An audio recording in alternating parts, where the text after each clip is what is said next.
Bonjour à toutes et à tous et bienvenue dans Cinefiles. Et oui, ça faisait très longtemps que je n'ai pas pris le micro pour faire une petite vidéo, une nouvelle critique, une nouvelle présentation, une nouvelle observation ou commentaire d'un film, un film qui est sorti en 2019, La Grande Aventure Lego de Mike Mitchell, un film d'animation donc qui a coûté 99 millions de dollars, il en a rapporté 192 dans le monde.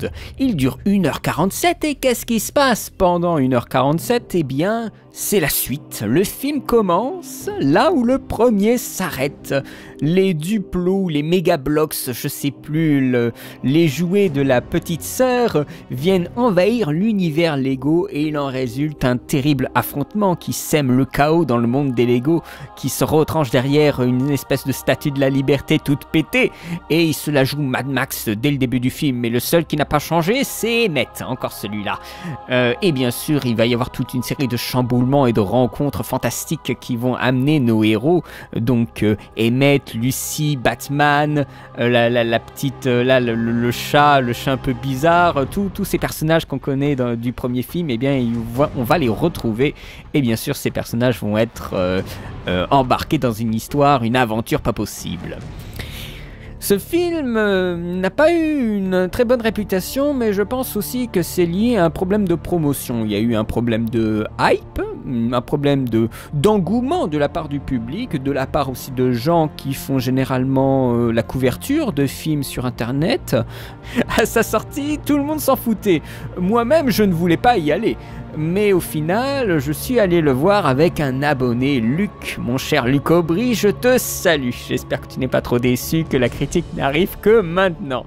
Au final, c'était pas grand-chose le film. Le premier était vraiment très bon, j'en garde un souvenir superbe. Je trouve que c'est compliqué de faire une suite emballante, comme le premier film, qui était très vif.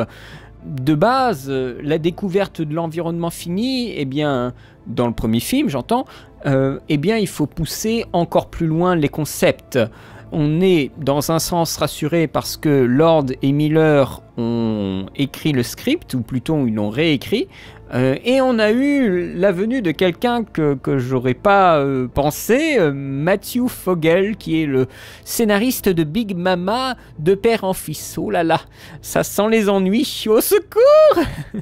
Je sais pas quelles sont les idées qu'on retrouve de lui dans le film, mais je trouve que ce n'est pas un très bon apport. Le début est pourtant intéressant, avec cette ambiance Mad Max, la reprise de l'intro avec Emmett qui se balade dans la ville, comme dans le premier film, sauf que là tout est déformé, ça c'est plutôt intéressant. Il y a ensuite, je trouve quelque chose qui gêne, c'est l'appel à l'aventure d'Emmett. Il y a un long ventre mou dans le film qui est assez terrible. Le film a du mal à être engageant. Quand je vous disais que c'était pas une histoire emballante, c'est-à-dire emballante, on n'est pas emballé, on n'est pas engagé, on n'est pas pris par la main pour savourer les aventures.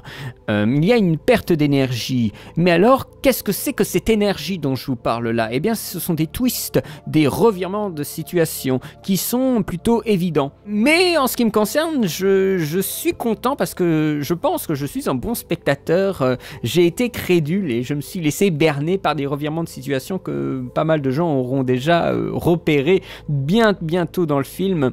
Je pense que le film essaye, autant qu'il peut, d'être aussi futé que le premier, à travers le voyage dans le temps, qui est de base une véritable mine de narration, d'imagination, une mine à exploiter. Mais pas autant que le premier, pour le coup. Mais le voyage dans le temps peut peut-être justement donner une impulsion assez facile pour faire des twists ou des revirements de situation ou recréer un obstacle pour les personnages principaux, mais je n'en veux pas au film de l'avoir proposé, puisque moi-même, dans mes histoires de Lego que je faisais à l'époque avec mon frère, on utilisait le voyage dans le temps pour recréer finalement des situations qui allaient déboucher sur la même finalité, parce que le temps s'acharne en fait sur les personnages principaux. Donc pour moi, c'était un élément comme ça qui pouvait sembler gratuit, mais que j'ai totalement accepté pour le coup. Il y a malheureusement, quand on est dans ce genre de suite, quelque chose d'excessif, un excessif en trop. C'est-à-dire que le film ne sait pas s'arrêter.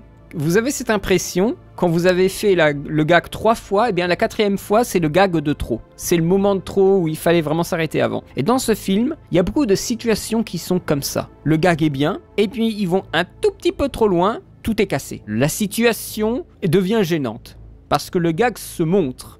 Alors que ce qui est intéressant, c'est de voir un gag qui s'efface au profit d'une scène suivante.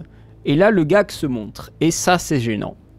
Peut-être aussi tout simplement que par rapport au premier Lego, qui est finement designé en termes de narration et de rythme, celui-ci se destine plus à un public plus jeune, éventuellement. Et étant donné que Lord et Miller ont été les scénaristes aussi du premier, c'est là où j'ai du mal en fait à voir qu'est-ce qui a changé, qu'est-ce qui a tant changé dans le deuxième volet. C'est toujours aussi frénétique dans la succession des scènes, mais la référence excessive à tout va et le rythme font partie de l'identité de ces films. Une référence qui prend de la place dans la narration, c'est normal. Un emballage popcorn, comme ils disent sur écran large, c'est le cas. C'est aussi le cas dans celui-là. Je dirais, peut-être, c'est le film qui a mal appris de son premier volet. Dans ce film-là, quand on n'a pas les références, de même que pour le premier, eh bien, on perd un intérêt, on perd un gag et on perd un rire et un plaisir de visionnage. Pour exemple, dans ce volet-ci, il y a une référence à une banane qui se casse la gueule tout le temps, qui a des ennuis, qui joue de malchance. Eh bien, ce personnage, je n'ai pas la référence à cette banane. Et donc, le personnage a été ennuyeux pour moi. Et du coup, quand on multiplie les références, eh bien, on peut passer plus de temps à les digérer, on peut louper le coche en fait du plaisir de visionnage. Et c'est là où je peux rejoindre, pas d'une façon aussi violente, mais je peux comprendre en tout cas Nociné quand il disait à l'époque, ah oui, alors bien sûr Nociné s'est arrêté depuis, mais quand il disait à l'époque concernant le film, on est passé de méta à bêta, je peux comprendre cette formulation. Pour des gens qui sont moins entraînés ou qui vivent le film à toute allure comme quelque chose de presque d'agressif pour eux, d'agressif pour leur intellect, d'agressif pour leurs yeux et leurs oreilles. Pour moi, le film a été agressif pour mes oreilles quand ils se sont mis à chanter. Autant avoir une petite chanson dans le film, ça me dérange pas, mais quand ça commence à être presque toutes les 3 scènes, ça me gêne un petit peu, que c'est devenu presque une comédie musicale. La chanson, c'est devenu cancer dans ce film, suite bien sûr au succès de Frozen et de Moana et tous les films de Disney. Le film a eu des chansons. Alors merci Disney, mais malheureusement elles ne sont pas super bien écrites. Cette tradition de la chanson, pour moi, est un point noir dans le film. Ça ne doit pas exister dans le film. Et puis il y a aussi une chanson qui vante les mérites d'un générique de fin et qui dure 13 minutes. Alors déjà le film il n'est pas très long. Je trouve que toutes ces chansons semblent appartenir à un autre monde que celui de Lego. Et il en résulte une impression de placement forcé de ces chansons. Le film traîne une sensation de bazar. Ces inserts de chansons, ils sont pour quelque chose. Ça stoppe littéralement la narration pour quelque chose d'autre. Une présentation d'un personnage, un développement psychologique, un développement accéléré d'une relation comme la chanson avec la Queen Wannabe et Batman. Eh bien, c'est un développement accéléré d'une relation. Non seulement il y a beaucoup trop de chansons, mais ils font aussi, encore une fois, une redite, comme s'ils n'avaient pas appris le premier film, une redite de musique entêtante de Everything is Awesome avec This Song is Gonna Get Stuck Inside Your Head. C'était juste bête. C'était vraiment une tentative de faire la même chanson entêtante que dans le premier, et c'est assez navrant, et finalement tout le monde s'en fout. Nous sommes en 2020, le film est sorti en 2019, tout le monde s'en fout en fait de cette musique, alors que Everything is Awesome, tout le monde se rappelle de cette musique. Il y a aussi des règles qui sont cassées pour faire des blagues, on veut briser systématiquement le 4e mur, parodier la pop culture de notre époque. Une question qui dans une dizaine d'années donnera une impression que le film est complètement obsolète. Les références échapperont à absolument tout le monde, et là, là on peut dire que ça ne casse pas des briques. Le ton est extrêmement ironique. La cible du film est différente à mon sens que le premier. J'ai l'impression, avec la gamme de jouets pour filles, alors que le premier c'était exclusivement du Lego. Après, le truc que le film fait bien, c'est l'environnement autour des jouets qui sert à créer les histoires. La porte de la cave, le réveil dauphin avec marqué 5h15, avec, je crois comment il... l'armamenguédon. Donc bien sûr, l'armamenguédon, donc l'arrivée de maman qui va prendre les jouets. Et ça, ces éléments extérieurs qui viennent créer une dynamique de narration chez les Lego, et je connais très bien ça, hein. Moi j'ai joué de cette façon aussi avec mes Lego. Une fois j'avais fait intervenir un de mes parents dans le Lego. Bien, c'est un rapport réel quand on joue au Lego entre le réel et la fiction des Lego. C'est un point de vue réel et Lego en même temps sur la narration du film. Et ce point de vue-là, c'est vraiment un point de vue d'expérience de gens qui jouent au Lego. C'est comme ça que ça se passe quand on fait des Lego, de façon très intense. Et en cela, le film réussit comme le premier, comme ce que je vous avais dit dans le premier, dans l'idée de respecter les règles, le manuel de construction, ou faire n'importe quoi avec ses Lego. C'est la même dynamique, sauf que la dynamique ici est déplacée. On n'est plus sur les master builders ou les choses comme ça. Les détracteurs du film parlent de ce film comme une pub géante. Donc encore la question du placement de produits. Mais comme par hasard, on ne les entend pas parler de ça pour toutes les merdes que nous pondent Disney.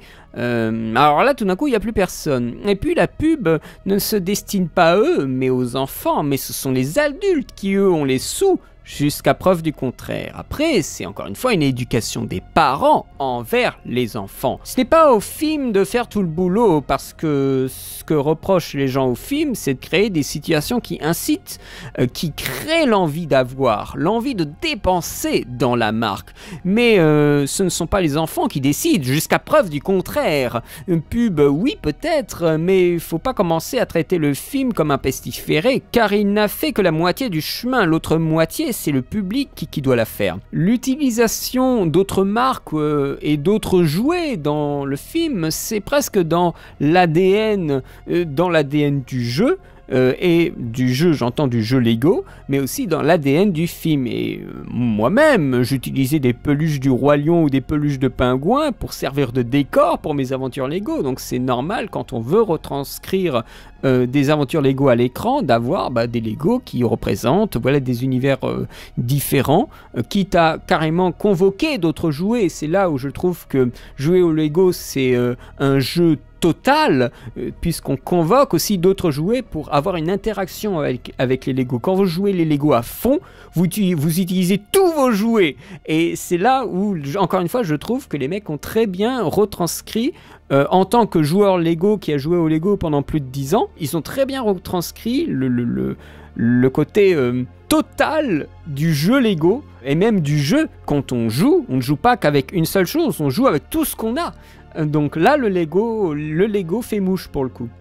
Et puis, concernant le film, je me félicite moi-même, et c'est pas la première fois que je le constate, c'est d'avoir été crédule. De ne pas avoir décelé, et là c'est un ressort de scénario, que Rex, c'est Emmett.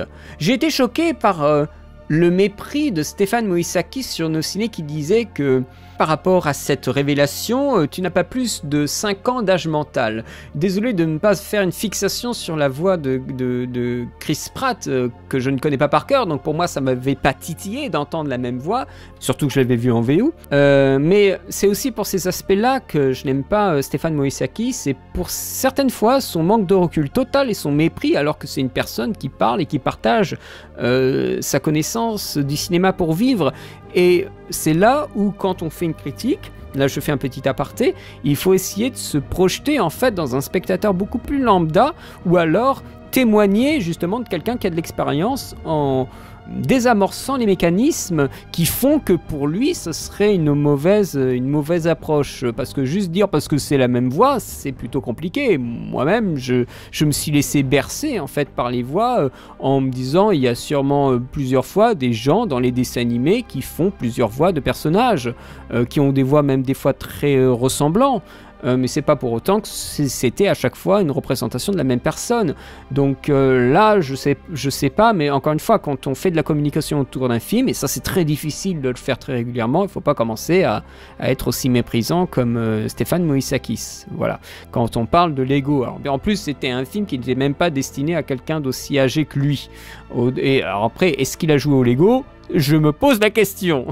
Dans le récit, la sœur de Finn arrive avec ses duplos et prend de plus en plus de place et prend des Lego de Finn pour jouer avec.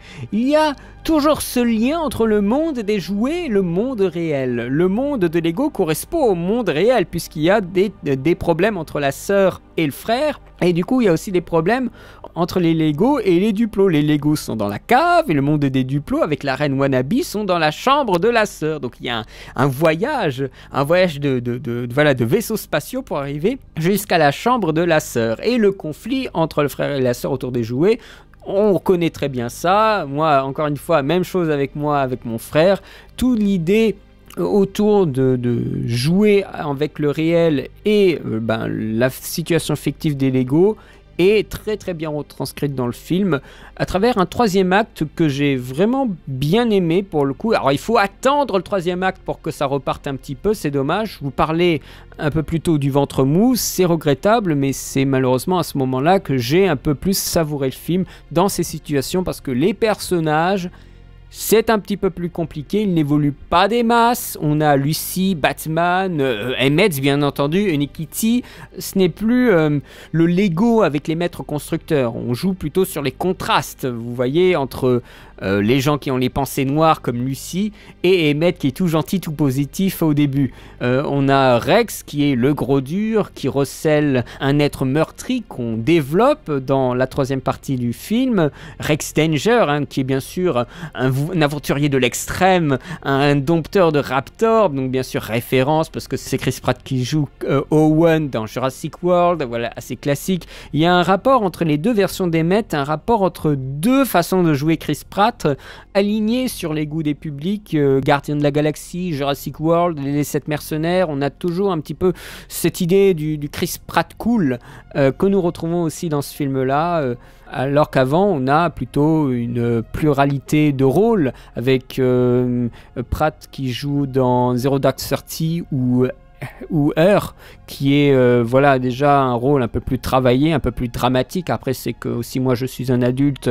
les mecs cool ça va un temps, mais quand ça en fait presque un personnage à part entière, c'est vite saoulant. Et là où je trouve le film arrive à trouver une dynamique intéressante, c'est l'idée de destruction et de construction d'Emmett.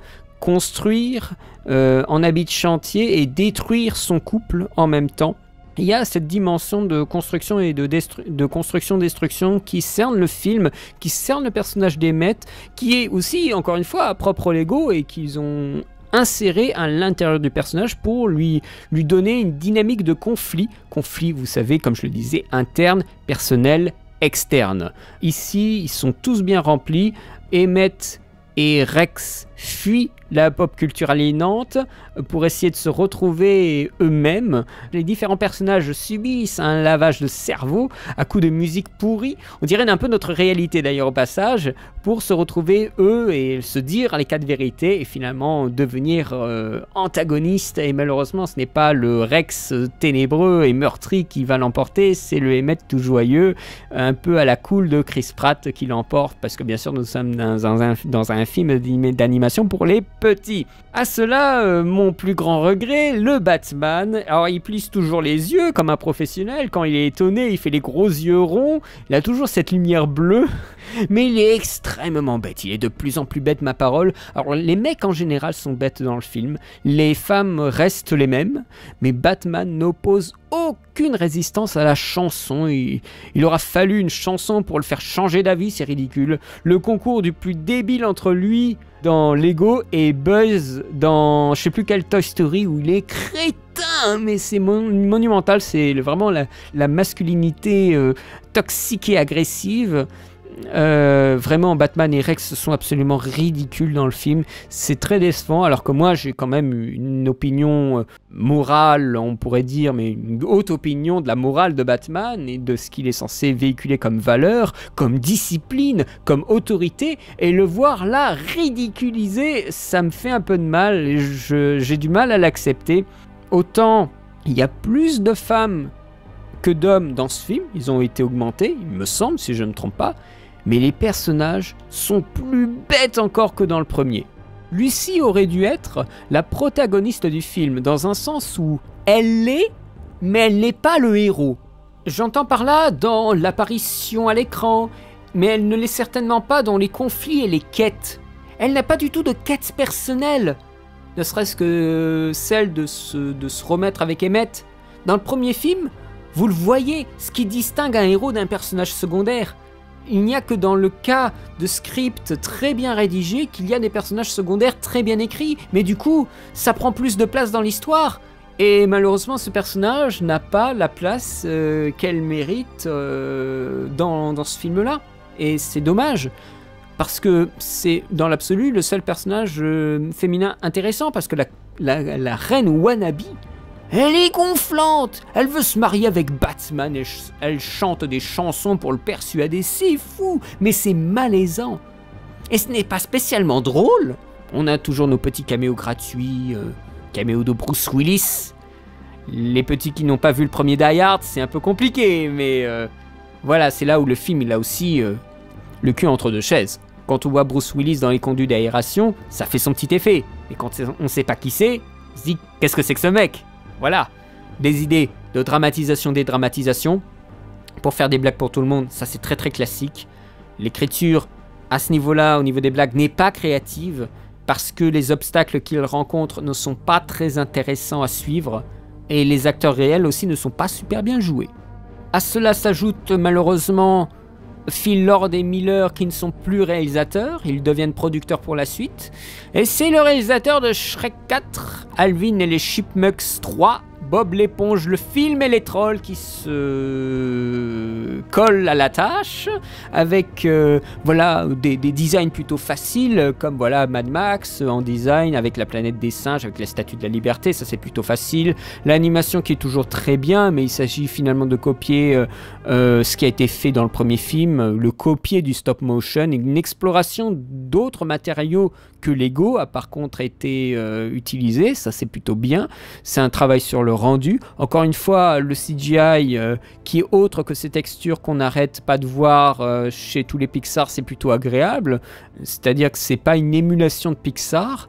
Parce que moi je sature des roses sur les peaux humaines, c'est insupportable. Mais il y a pas beaucoup de création visuelle. J'entends par là peut-être des idées visuelles de mouvement de caméra, design, de s'amuser aussi avec les constructions Lego. Là, c'est un petit peu plus réduit, même si on retrouve une même dynamique, une même frénésie visuelle que dans le premier film. Il y a forcément moins de souvenirs que dans le premier film, moins de souvenirs de blagues aussi. Cette suite se repose complètement sur ses lauriers. Je trouve que Batman le film est plus amusant à ce niveau-là. J'aurais vraiment aimé qu'il soit moins ennuyeux. Mais je pense que le premier film a été une telle surprise pour moi que pour arriver au même niveau, il fallait vraiment se lever tôt. Il fallait faire un récit supérieur. Et pour moi, ce récit n'est clairement pas supérieur. Je lui mets un 11 sur 20. Pour le coup, Lord et Miller n'ont pas fait de leur mieux, mais c'est parce qu'ils travaillaient sur un film d'exception, un film formidable, le prochain film que je ferai sur la chaîne. Le prochain film sur la chaîne, ce sera le Spider-Man Into the Spider-Verse, un film incroyable. Je vous réserve ça bientôt, dans un temps futur, je dirais pas la semaine prochaine, mais dans un temps futur, je vous parlerai donc de Spider-Man Into the Spider-Verse, un film vraiment exceptionnel. Ils ont été producteurs pour relâcher la pression de la réalisation sur les épaules de quelqu'un d'autre. ce n'est pas grave. La série de films a au moins le premier volet pour nous contenter, c'est déjà très très bien. J'ai terminé cette critique, j'espère qu'elle vous aura plu. Je m'excuse encore du retard puisque la vidéo devait sortir il y a un an, mais ce n'est absolument pas le cas, bon, à cause de différentes choses, notamment du Covid. Ce n'est pas, il n'y a pas mort d'homme. Je vous remercie de l'avoir écouté, je vous remercie d'être présent, de tenir la barre avec moi, d'être fidèle. Merci beaucoup pour votre soutien, pour vos commentaires. Je vous souhaite une très bonne journée, une très bonne semaine et à bientôt pour de nouvelles vidéos. Allez, salut!